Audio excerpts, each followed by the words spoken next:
Selamat pagi, perkenalkan nama saya Stefania Amalia Chandra dengan NIM 19223146. Pada kesempatan kali ini saya akan mempresentasikan mengenai diet history.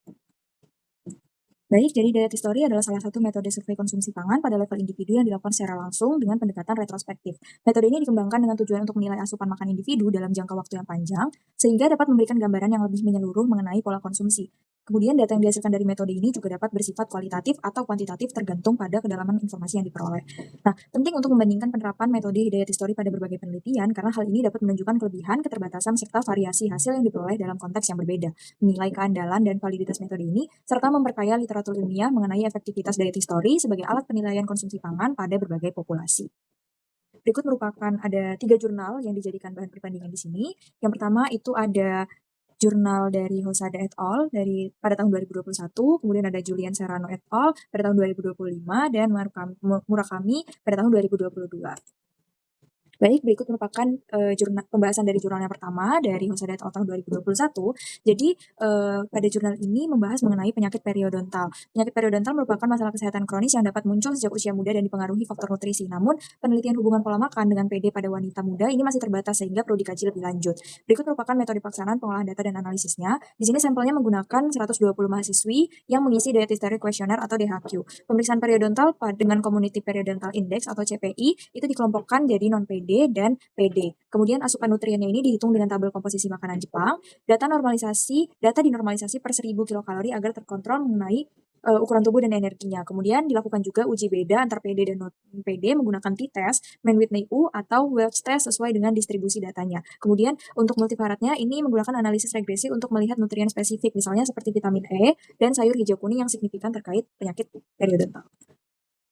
Kemudian berikut merupakan cara penyajian data dari penelitian ini. Yang pertama itu menggunakan tabel karakteristik subjek untuk usia, BMI, dan body fat. Kemudian digunakan juga tabel asupan nutrien per kelompok untuk PD dan non-PD plus p-value. Kemudian ditunjukkan juga nutrien signifikan yang lebih rendah pada kelompok PD. Misalnya pada K, Ca, Mg, Fe, vitamin A, vitamin E, vitamin K, dan serat. Kemudian outcome-nya adalah kejadian periodontal disease. PD ini berhubungan dengan rendahnya intake mineral, vitamin, serat, serta rendahnya konsumsi makanan keras dan sayuran hijau kuning. Selanjutnya untuk jurnal yang kedua itu ada jurnal dari Julian Serrano et al. Pada tahun 2025. Jadi di jurnal ini membahas perubahan pola makan populasi yang menuntut pembaruan FFQ. Nah, National Cancer Institute ini merilis DHQ3 menggantikan DHQ2. Namun tetap perlu diketahui apakah hasil keduanya ini sebanding agar data penelitiannya tetap konsisten. Berikut merupakan metode pelaksanaan pengolahan data dan analisisnya. Ini menggunakan partisipan sebanyak 51 orang yang diminta menyelesaikan kedua FFQ, yaitu DHQ2 dan 3 dalam waktu 2 minggu. Kemudian urutan pengisiannya ini diacak. Data nutriennya dihitung berdasarkan database NHNES untuk masing-masing versi. Kemudian semua data nutrien ini bertransformasi logaritma agar distribusinya lebih normal. Kemudian beberapa nutrien juga disesuaikan dengan energi atau residual method. Kemudian korelasi ini menggunakan korelasi Pearson dan Spearman untuk DHQ2 dan 3. Kemudian menggunakan blend Altman plots untuk menilai agreement dan limits of agreement. Kemudian menggunakan ICC juga untuk mengukur reliabilitasnya, dan analisis tambahannya menggunakan kapas statistik untuk ranking kuartil. Berikut merupakan cara penyajian datanya. Yang pertama ada tabel karakteristik demografis peserta, kemudian ada tabel median intake nutrien dari kedua DHQ, kemudian ada juga tabel korelasi dan ICC nutrien, dan yang terakhir ada grafik blend Altman dan radar plot TEI 2020. Outcome-nya ini adalah agreement hasil nutrien di antara DHQ2 dan DHQ3. Kemudian secara umum ini nutriennya sebanding, tetapi beberapa nutrien seperti protein dan vitamin D ini memiliki reliabilitas yang rendah, sehingga penting untuk melakukan studi epidemiologi yang lebih lanjut agar kalibrasinya ini bisa digabungkan dari kedua versi. Selanjutnya ada jurnal penelitian yang ketiga. Ini tuh merupakan jurnal dari Marukami et al. Tahun 2022.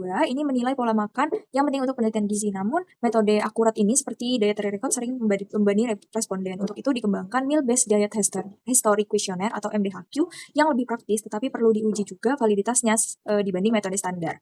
Untuk metode pelaksanaan pengolahan data dan analisisnya, ini responden mengisi web MDHQ terlebih dahulu. Setelah 7-10 hari mereka melakukan 4 hari week dietary record, yaitu 3 hari di weekdays dan 1 hari di weekend. Setelah selesai DR, responden juga kemudian mengisi paper MDHQ. Nah, data dari MDHQ ini diubah ke asupan energi dan nutrien dengan algoritma berbasis tabel komposisi makanan Jepang. Data ADR ini kemudian diolah dari timbangan makanan menggunakan 1297 kode makanan dan dihitung rata-ratanya selama 4 hari penelitian tadi. Kemudian analisis perbandingan antara asupan MDHQ dan DR ini menggunakan parity test. Kemudian validitasnya ini relatif menggunakan korelasi Pearson dan blend Altman plots untuk menilai kesepakatan dan bias proporsional.